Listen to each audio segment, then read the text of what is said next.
Volodymyr Zelensky en visite à Rome ce samedi. Il y a rencontré le pape François, la première ministre Giorgia Meloni et le président italien.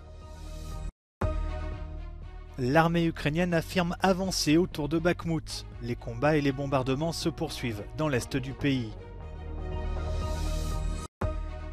En Turquie, dernière ligne droite avant la présidentielle de dimanche pour les deux principaux candidats, Recep Tayyip Erdogan et Kemal Kılıçdaroğlu.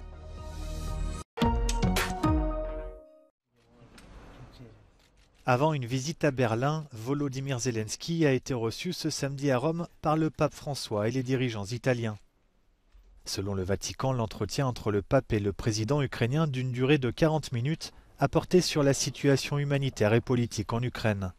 Depuis le début du conflit, le souverain pontife multiplie les appels à la paix.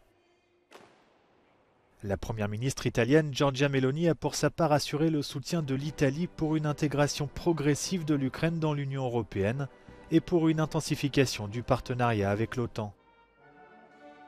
Les deux dirigeants s'étaient déjà rencontrés à Kiev en février dernier. Il s'agit de la première visite de Volodymyr Zelensky en Italie depuis le début de l'invasion russe. Il y a aussi rencontré le président italien Sergio Mattarella.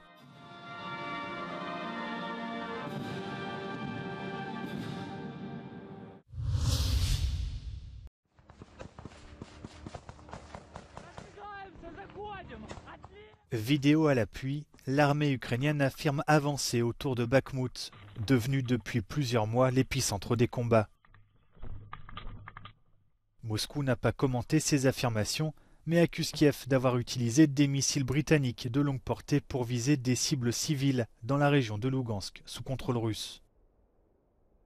De son côté, le bureau du procureur général d'Ukraine a annoncé qu'une frappe russe avait fait 2 morts et 10 blessés à Kostiantynivka, près de la ligne de front.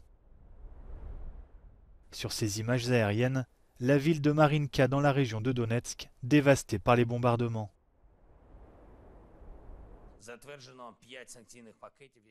En attendant, l'Ukraine continue de préparer sa contre-offensive qui vise à reconquérir les territoires occupés dans l'est et le sud du pays.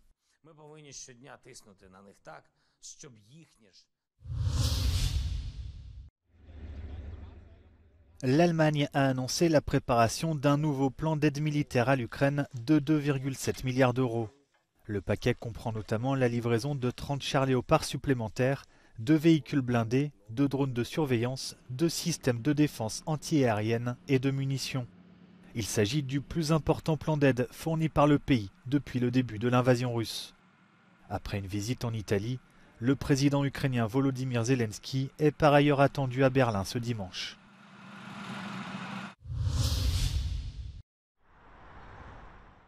Dernière ligne droite pour les deux principaux candidats à la présidentielle en Turquie avant les élections de dimanche. Le président sortant Recep Tayyip Erdogan a rassemblé sa base ce vendredi dans un quartier d'Istanbul historiquement conservateur avant d'inaugurer une mosquée. Alors que sa popularité a été entamée par une grave crise économique, le chef d'État islamo-conservateur compte sur son électorat nationaliste et religieux pour rester au pouvoir. Face à lui, le leader de l'opposition Kemal Kılıçdaroğlu a réuni ses partisans lors de meetings à Samsun et Ankara. Le social-démocrate bénéficie d'une légère avance dans les sondages. Il promet un retour à l'état de droit et à un système parlementaire, un redressement économique et plus de liberté.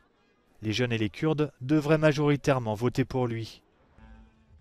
Kemal Kılıçdaroğlu a par ailleurs accusé la Russie d'ingérence électorale, des accusations fermement rejetées par Moscou.